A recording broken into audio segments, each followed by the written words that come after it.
Welcome back to the Creative Liberty Podcast. It's political season, people, and so let's just jump right into it. I think I put a podcast out on this podcast about every political season. Hey, I've got a lot going on. I got a wife to flirt with, a daughter to play with, a dog to play fetch with, and 9 chickens to feed. They give me eggs, and I love it. So yeah, welcome back. I'm just going to jump right into this. Glenn Beck posted this. And it is so true. My wife and I have been watching the Democrat National Convention. We watched the Republican National Convention, and this is August 22nd, 2024, the year of our Lord. And so the Democrat National Convention is going on. We will be voting for a new president in November, 74 days, I believe. And so anyway, Glenn Beck posted this, and this sums it up. This is to my liberal, democratic, undecided, independent, never Trumper Republican friends. So here you go. They need you to hate Donald Trump more than inflation. They need you to hate Donald Trump more than open borders. They need you to hate Donald Trump more than fentanyl and drug use on our streets. They need you to hate Donald Trump more than our children being killed by illegal aliens. They need you to hate Donald Trump more than the homeless epidemic. And they need you to hate Donald Trump more than the abortion cult of death. And they need you to hate Donald Trump more than the possibility of nuclear war. That's what a vote for Kamala Harris is actually about. The end. End quote. So, Kamala's not done a presser or anything. I don't know. Kamala Watch. Well, how many days has it been since she was since the quiet coup took over, the Biden coup, the quiet quitting of the presidency. Yeah, so she's not done interviews or pressers or anything else. And when she has been out kind of on the campaign trail and people ask her questions, she's falling flat on her face. And that's kind of where I want to go. Like, the things that we know, the policies that we know about her, whether she was when she was a DA or a congresswoman or whatever, those speak to how she would run the country. And the same with Walz. And so, Walz instituted a snitch line during COVID for neighbors to snitch on their friends and families and neighbors. Locked people up for going outside, shot them with paintballs during the George Floyd riots. Just crazy stuff that any liberty-minded person would go, oh, hell no. No freaking way do I want you to do that on a national scale. And the same policies. Kamala, I'm sorry, but Tulsi Gabbard gutted Kamala Harris in the presidential debates a few years ago. And, she dropped out of the race the next day. So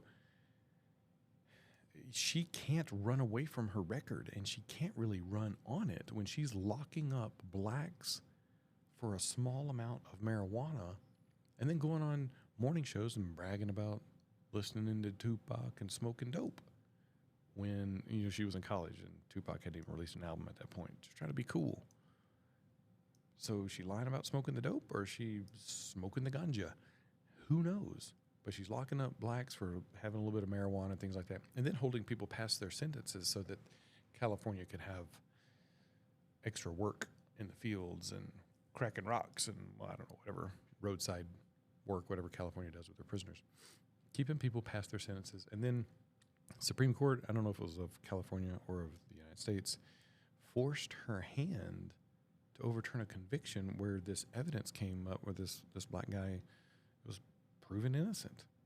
But no, she wasn't going to let him out. And they had to force her to do that. So I'm not sure that's just evil. That's just, yeah.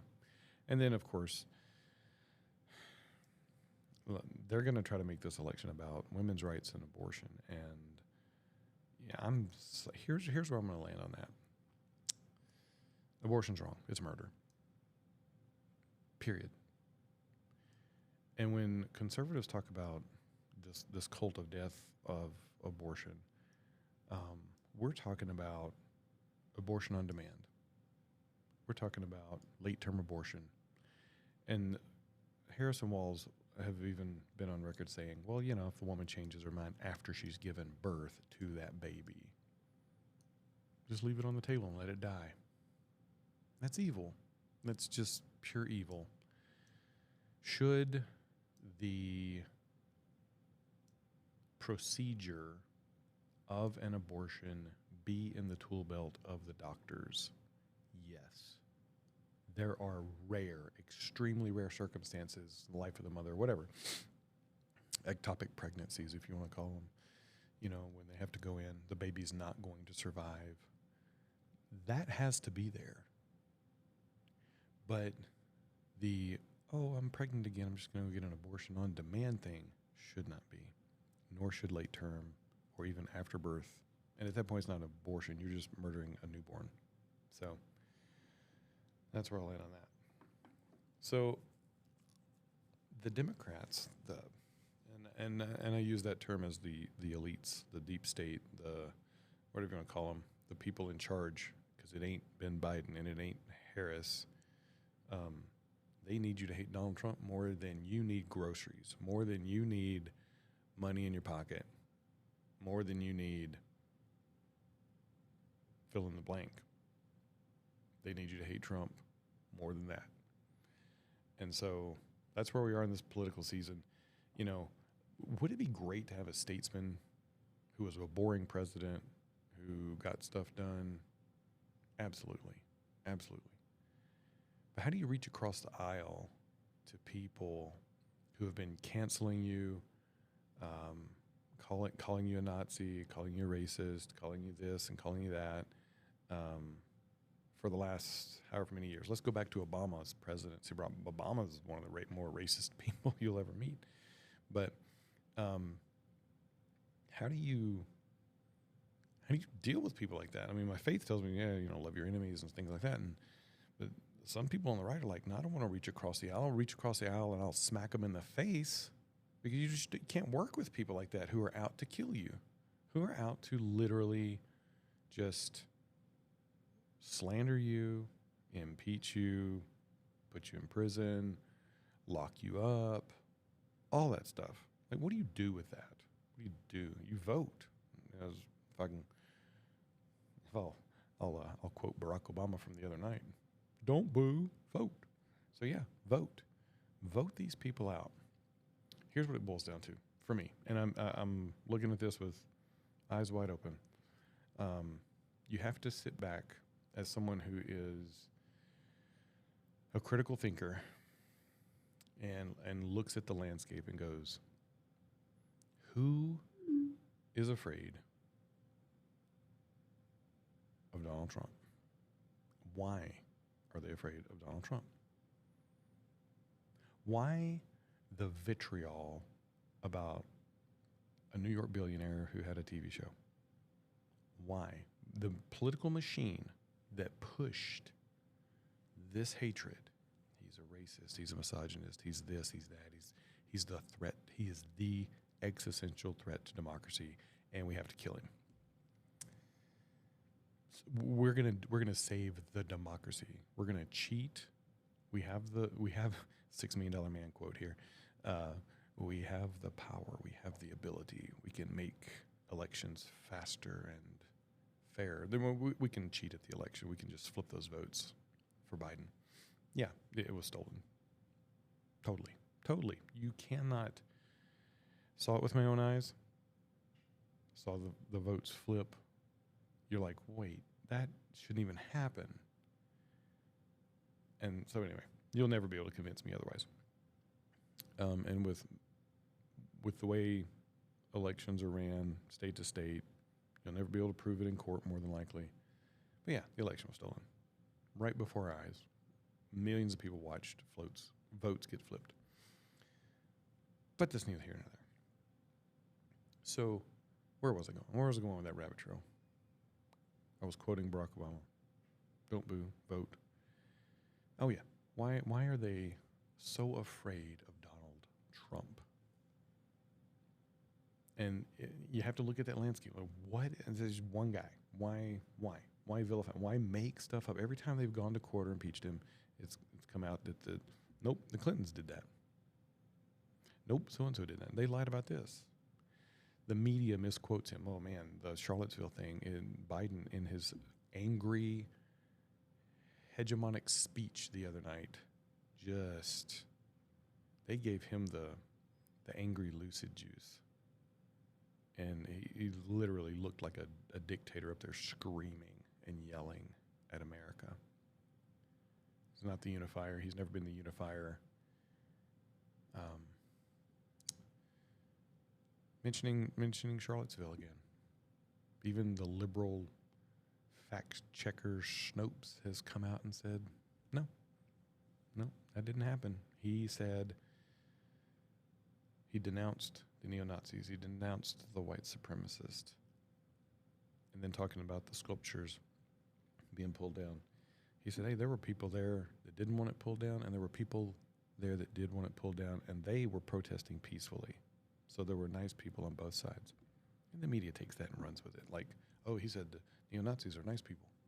Nope, never said that. He actually denounced those people. So the lies is just, oh, man. It's lying for the Democrats, and I'm sure for the Republicans too. Don't get me wrong. It's just, here's how I explain it to people. The Republicans would do what the Democrats do, just at a slower pace, right? If we let them. But the Democrats, lying is a virtue. It's like, yeah, whatever you need to do to win, you totally lie. Harry Reid, when Mitt Romney was running, he came out and said he hasn't paid his taxes and blah, blah, blah, blah, blah. Forced Mitt Romney to reveal that actually, you know what, he had paid his taxes. Every tit and tittle he had paid. Nothing to see there. But the lie was already out. He didn't pay his taxes.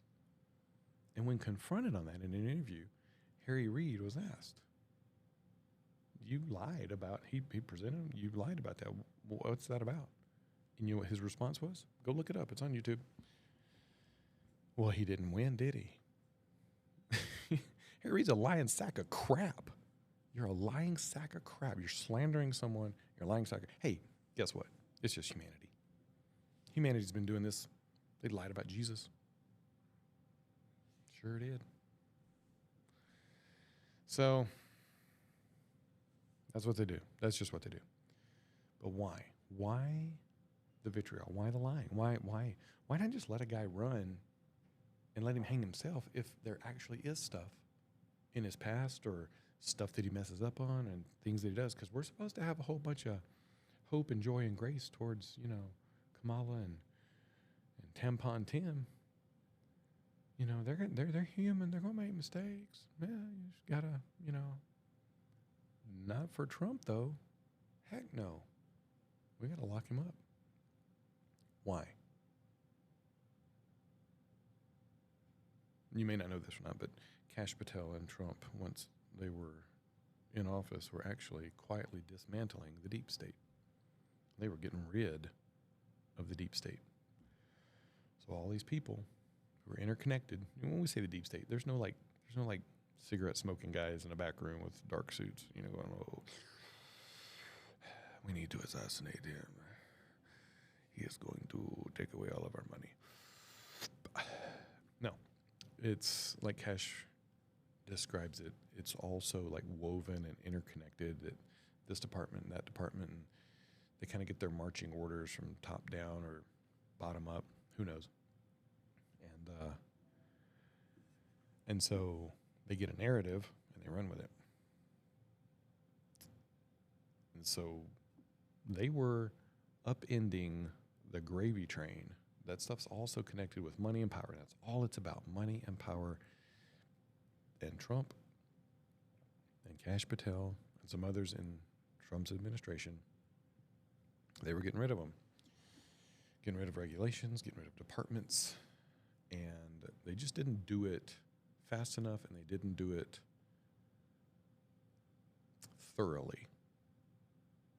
And that's what they fear. They know that he's coming back, and now he knows. He knows who's trying to put a bullet in his head. He knows who's trying to put him in jail. And he's going to eviscerate those departments, you're fired. You're fired. You're fired. And you're fired. And you're going to jail. So it wouldn't surprise me because, and hey, I'm not for lawfare. I'm not for, getting in office and just trying to get revenge and, just making crap up like they're doing with him. But if they've broken the law, put them in jail. You have to make examples of these people. Because if you don't, it's just going to keep going. It's just going to keep going. But that's where we are. You have to ask yourself, why so much, I don't know, hatred, vitriol? Why is the Democrat Party forcing or wanting people to hate Trump? You have to ask yourself that. There's a guy I follow on TikTok. His name is, his TikTok handle is Tony @Tony_talks. And Tony watched a presser with Donald Trump. He's not a Trump supporter, just a black man making his way in the world. And he watched a presser. He's like, I want to watch this whole thing through. And he did. And he's like, hey, Trump was cordial. He was nice. He had empathy for people. He actually answered reporters' questions, actually had ideas about immigration and the economy and things like that. Okay, all things that I'm kind of interested in knowing about and, need help with. Like, I don't want people taking my jobs, people that shouldn't even be here. Want my taxes lowered. How are you going to fix the inflation problem? He answered all those questions. And Tony goes on to say, you can follow him at Tony Talks, and it's the TikTok. If you're hearing this and you go about three rows down, it's the one with 40,000 views. He says, now I want to go watch the media and see how they spin this. And he said, sure enough, within seconds or minutes, Trump was being labeled as incoherent, rambling, talking about taking away people's rights and all this stuff. And he said he didn't say any of that. Any of that. So, anyway, Democrats, liberals, independents, never Trumpers, why do you think they need you to hate Trump more than lowering your taxes? Because they have nothing to run on. They have no policies that are going to address those issues. They haven't thought through them. They don't know what they're doing. They haven't done this in the last 4 years. Kamala Harris is like, on day one, I'm going to blah, blah, blah. That's fine. What you've been doing the last 3.5 years? Nothing. Nothing. Absolutely nothing. What's Biden been doing? Nothing. You know who's running it? George Soros, Barack Obama, all those people. This legislative bureaucrats. Obama told us before he was out of office, if I could sit in my basement and, and just have like a little earpiece and tell them what to say, and that's what I'd do. And that's what he's been doing. They've been pushing policy. I have a friend who has, I'll just say a friend in the Secret Service. And he was there during the Obama administration. And I asked, I was like, who's running the country? And he's like, I don't know. He said, but when Obama isn't in the White House, the person sitting in there is George Soros. So, Barack Obama's being dangled by a chain as well. He's got a leash on him. There's money there. There's people he answers to. But I really think overall it's those people that Barack had surrounded himself with, George Soros, all those people. They're kind of the bureaucracy of Washington. We'll see what happens. I like Ron Swanson's view of electing a president. It should be someone who maybe make them perform a decathlon or something and let them sit in a room trying to decide who to nuke next. And we give them food and he goes on to say, and women if they want. But, the idea is that our government is seriously just supposed to be there to protect the nation. That's it. Get rid of everything else. if our government can continue to say there's always more work, there's more work to be done, more work to be done. We gotta elect me, and there's more work to be done. Yeah, I get it. America's an ongoing, like to say, an ongoing project. But you ain't done nothing with what we've given you. You haven't been good stewards of our tax dollars. You're spending out the wazoo. Trump even spent out the wazoo. I completely disagree with the spending. We need to stop spending and cut spending. Cut departments. Get rid of stuff. Fire people. And then, and I would even say bring all of our troops home. We need to spend the next 10 to 20 years working on our economic infrastructure. There should not be, we are the shining city on the hill. There should not be one single homeless person, hungry child in this nation. And that's what Make America Great Again means. Reagan used that whole slogan. Make America great again. Make it the shining hill in the city. But in order to do that, it's not by letting in 80 million illegals. It's not by letting in terrorists. It's not by spending. You can't spend your way out of this. You have to make cuts. You have to treat it like your own home.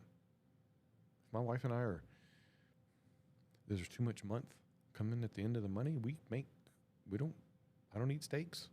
I eat ground beef, you know. I don't let people just walk into my back door or my front door for that matter. I vet people before they come into my house. I don't just give away all my stuff. Nope. I don't let someone show up at my job and pretend to be me or try to do my job. I'm the one that's responsible for doing my job. I don't outsource it. I don't outsource my responsibilities as a husband and a father. So why do we run our country differently than we would run our homes? And my wife and I, we save. We have savings. Why doesn't our nation have savings? Why are we in debt? You'd never stand for it. I mean, I'm probably speaking as people that's racked up a lot of credit card debt. That's fine. Start paying that stuff off. Get out from under debt. So that's how we need to run our country. Let's take care of the drug problem. And I don't mean the drugs coming in. I mean the drug problem. The drug problem is people wanting the drugs. So we need to help those people, whether it be rehab, rehabilitation, whatever, cut them off from the drugs, get those people sober, help those people. And again, that's probably going to take a good 10 years. Because if there's no need, then you cut off the supply. If there's no need for the drugs, nobody's going to be buying them. They may try to still ship them in and bring them across the border and things like that, but we've got a fentanyl epidemic in this country that's ridiculous. So let's get people sober. Let's help them out. Let's help our veterans. Let's get children off the streets. And I don't mean through the government. The church needs to step up. Nonprofits need to step up. Let's privatize most of this anyway. Cut taxes. Man, Neil Bortz, check it out. Fair Tax book came out a long time ago. He lays it all out. So this is just an umbrella overview of the book. But, those who don't make so much don't pay taxes. Those who do make above whatever. It's just you get rid of all taxes, period. That's not even a marriage tax. Why does the government need to make me pay to get married? Forget that. There's only a 10% sales tax. I would say that our government has shown us that they cannot be good stewards with our funds, that we cut everything out. We gut the federal government, maybe even some state governments if they're not using our money wisely. Make it a 5%. For 10 years, it's a 5% sales tax, and it's just on whatever. The government can go ask for handouts and ask for nonprofits to support them. I mean, I know. Some of this is a little hyperbolic, emotional anger towards how our government has used our money. They're not using it wisely. And so, but 5%, let's let them live on 5%. Sure, infrastructure, roads, bridges, things like that. Well, let's privatize that out. Let's privatize. Why is there no competition for the DMV? Why? Each state should have, I say that, the people in each state. Hey, I don't need the government telling me that I need this sticker. Why do you need to continue? In my world, every car comes with a car tag. You buy it when you buy the car. That's the tag for the car. If you want a little specialized plate, you can pay for that, but then that's it. Why do you have to keep paying for it over and over and over and over again? Buy a house. Why a property tax? Do I not own the land underneath it? Nope. I don't get it. I got to keep paying those property taxes. I bought a house. It's on the property. Why do I have to keep paying the government rent? Even if you pay your house off, you still got to pay those property taxes. Why? No, I own the land. Anyway, they want to get away from that. Globalists want to make sure you own nothing, and you will own nothing and you will like it. I promise you. Yeah. Kami Kamala would love that. She doesn't even want you to own your own vote. That's the whole reason why they let a lot of people in. And now everybody in America's Social Security numbers have been leaked and hacked, and those illegals coming in, they need somebody's number, right? So they can vote.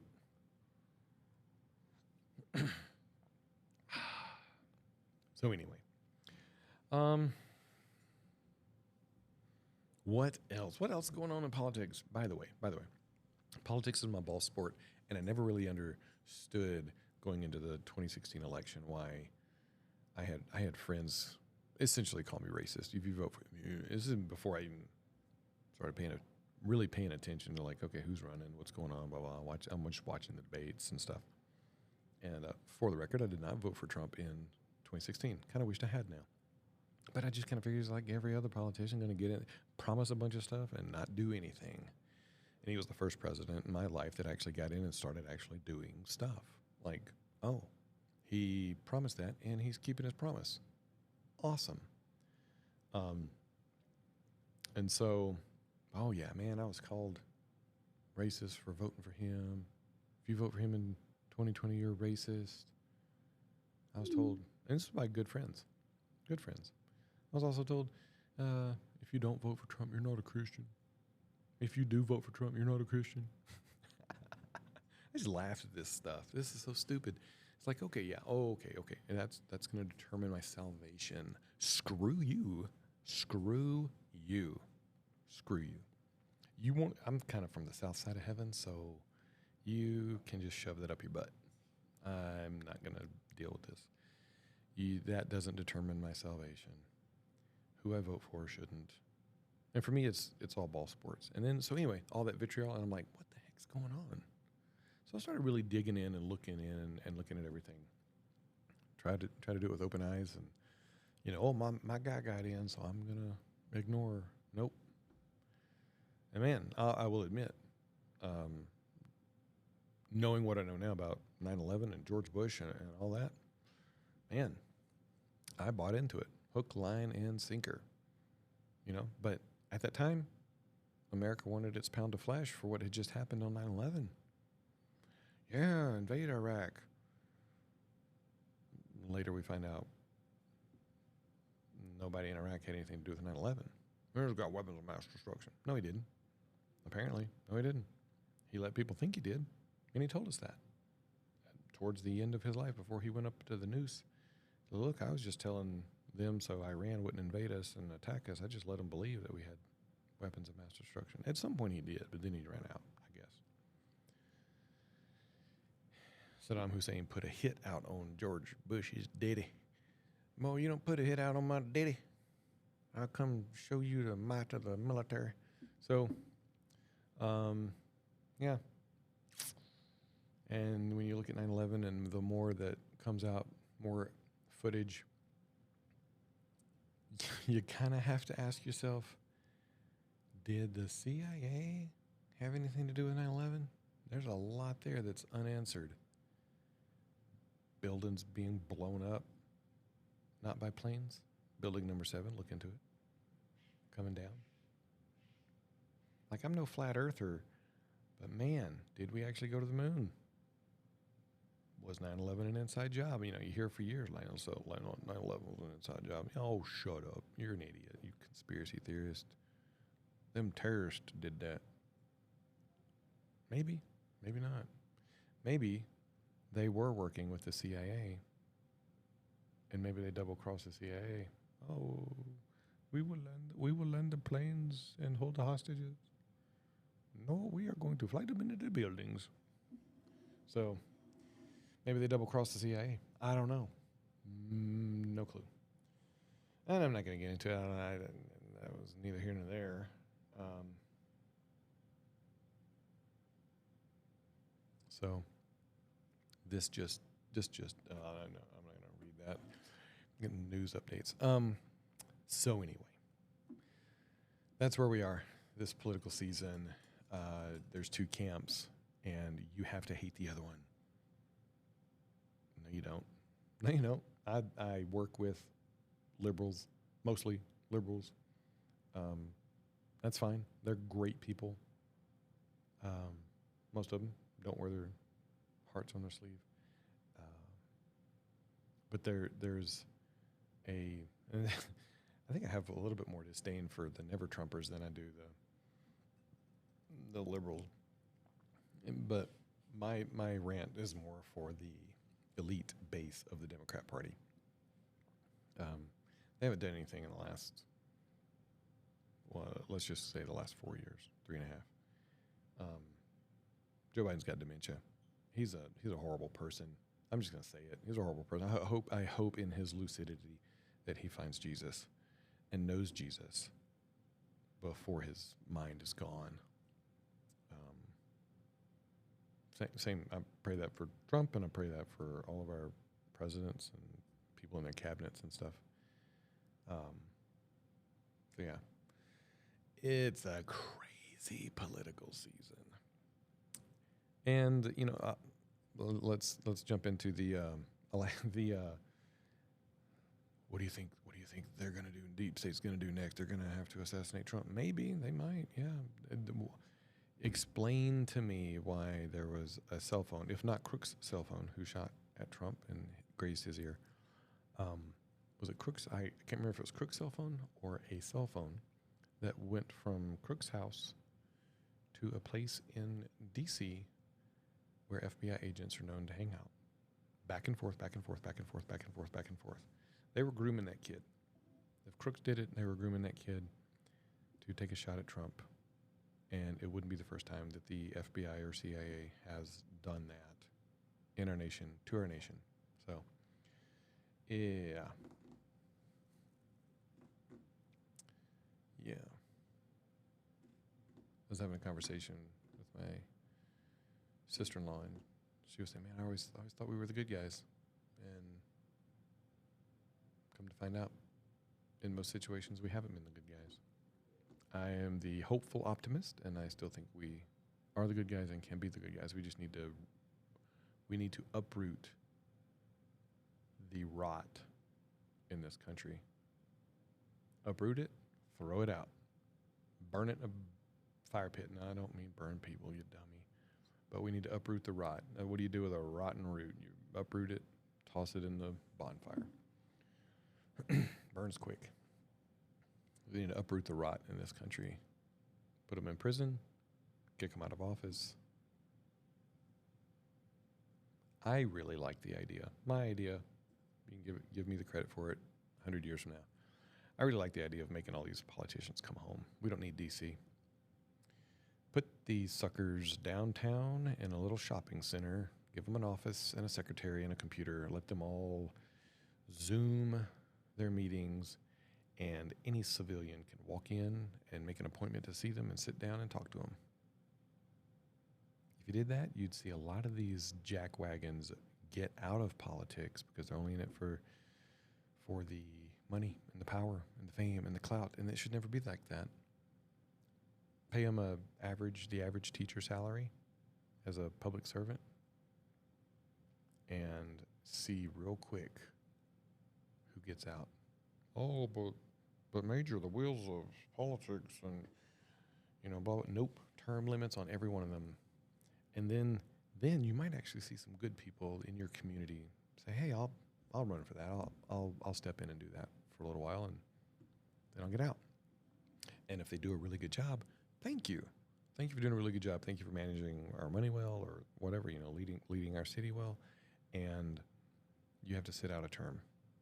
We really like what you did, but you have to sit out a term, so let someone else do it, and then you can run again. That's what they need to do. But that'll never happen. I don't know. Jesus will come back before then and insert his dominion and kingdom. We will have a king. Some people won't like that. I'm ready.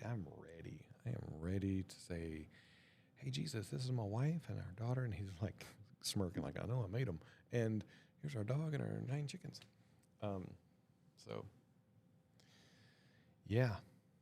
It'll be interesting.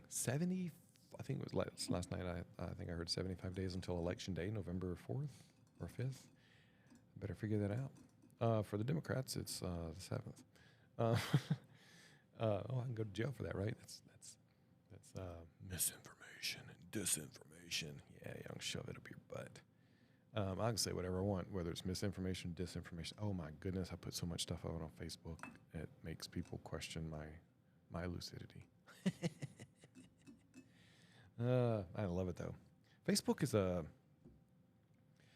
if you ever want research, just put out a meme. And everybody will like, "No, that's not true." Blah, blah, blah, blah, blah, and there's your research. I love doing that. And, we don't post stuff, like a lot of family stuff, just because it ain't nobody's business. We like being present with each other and having those memories ourselves. I have nothing in me that desires the feedback from others, like, "Oh, yeah," I don't get that dopamine hit, which is fine with me. But most of my Facebook is catching up with friends. Obviously, most of the people on there are friends or acquaintances I've run into in my life, and then some of the stuff I post is just to troll people, and because I'm a Gen Xer and that's what we do. The people that know me and see me, I probably call them fat boy and, "Well, what's up, ugly?" But yeah, so I just troll people.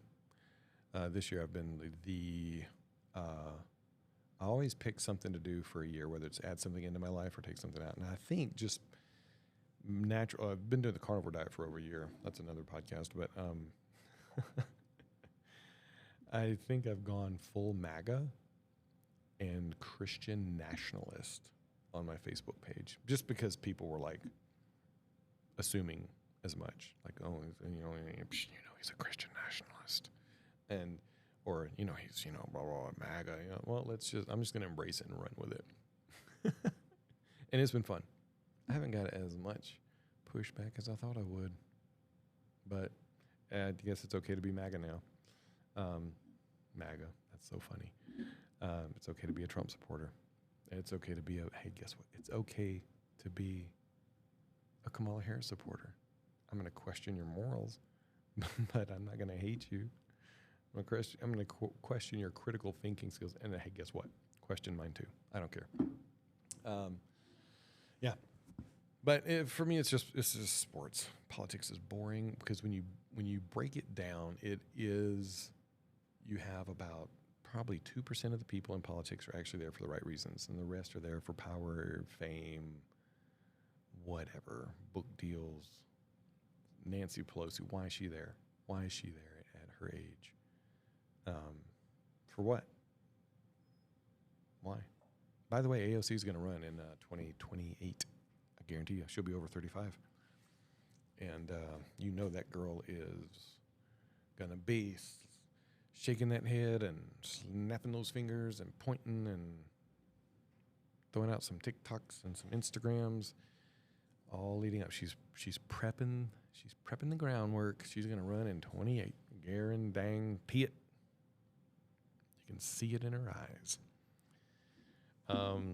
TikTok. By the way, what happened to TikTok? It's still here. Remember all that? I've got to get rid of TikTok. I've got to ban TikTok. China. Blah, blah, blah.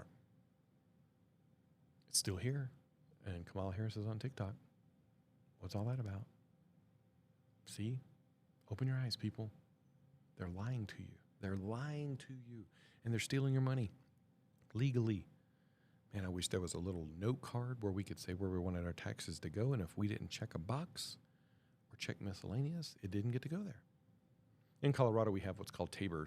It's the taxpayer, TABOR, taxpayer benefit relief thing. Anyway, taxpayer, I forget. Bill of Rights, taxpayer Bill of Rights. And if our government takes too many taxes and they have an overage, they're supposed to give it back to us at the end of the year or at the end of like a session or something like that. And got like billions in there. And they're like, oh, we really want to hang on to this. Our gay governor, Jared Polis, I got nothing against gays. He just likes to put that out there. Like, I want to be the first gay president. Barack Obama beat you to it. But he's wanting to be in the White House as well. He really wants our Tabors. He wants our money. He's trying everything he can to keep it. So,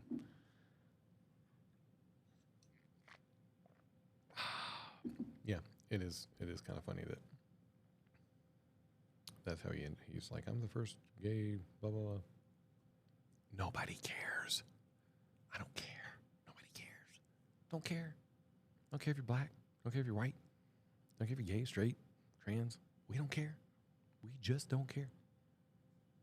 Really, we don't. My wife, I'll end on this because it's a long episode. I'll end on this. My wife doesn't watch politics. She doesn't follow politics. I wished I could be more like her. But we were watching the Democrat National Convention, and she had two main thoughts, maybe three, if I can remember them all. She said, these people, why are they so obsessed with race? She's like, and this is her 1,000-foot view. Yes, there is racism. I'm from Mississippi. I've seen it. But she says, these people are so obsessed with racism. She's like, I don't see it on the level that they're obsessed with. And then she said, and they lie. Like, she's watched some other stuff, and she's like, and they're just lying. Like, I don't follow politics, and I know that's a lie. And, well, I thought there was one more thing. I can't think of it. But anyway, this maybe was just two, just that they're lying and that there was this big push towards race. And conservatives don't care. Like, here's the thing. If Kamala Harris and Tim Walz, I don't know that I have a beef with Tim Walz other than his valor and trying to put tampons in a boy's bathroom and stuff like that. That's just stupid. Like, don't say you went to war and you held these guns in more when you haven't been to war. Why are you putting tampons in the boys' bathrooms? Boys don't menstruate. And there's a few other things, just factual things. And if Kamala Harris had, was an honest DA and an honest congresswoman, I have no problem with her. Run on your record. Run on your merit. She seems fairly intelligent. She went to law school, became a prosecutor. So run on your merit. We don't care that you're a woman. We don't care that you're black. We really don't. We want you to do a good job for America. We want you to do a good job for your constituents. And we don't care what package that comes in. We really don't. And as conservatives, we're like, yeah, we'd love for you to be a conservative. And we don't care if you're black or white or green or purple or whatever. We just want you to do your job. I learned that from my mom. My mom was a head nurse. She overheard a couple of black ladies nurses. She overheard a black lady. I shouldn't say a couple of black ladies. She overheard a black lady talking to one of her colleagues. I don't know what the color of the colleague was. So, yeah, Miss Chisholm doesn't like me because I'm black. My mom was standing right around the corner. She's like, hey, so-and-so, come here for a minute. Called her into her office. And she said, just sat her down. Said, look, I don't care that you're black. I want you to show up on time. I want you to do a good job. I want you to take care of your patients. That's all I care about. I don't care if you're black, white, green, purple. That has no bearing. I want you to show up, and I want you to do an excellent job. And I want you to show up on time and work hard. And the lady was like, yes, ma'am. And never had another issue. And it wasn't because she was black. She was showing up late. My mom was telling her, hey, you're late, blah, blah, you know. Show up on time, do your work, and go home. That's all. That's it. She didn't care that she was black. We as in America, we need better representation sometimes. I just don't think Kamala Harris and Tim Walz are it. I'm going to be voting for Trump. Proudly. Missed it in 2016, so I got to make up for, 2024. But for me, it's all policy. It's policy. Again, I really wasn't focused on Trump in 2016. Thought it was kind of like a used car salesman. He'd always been talking about running. But I didn't dig in. I didn't, Tony talks about digging in and looking at the policy issues. And our country needs a businessman to run this country. It needs a businessman who can think outside of the box and not get bogged down in the minutia of the bureaucracy and the machine and actually do a good job for people. Because that's not what we need. We need to fix America.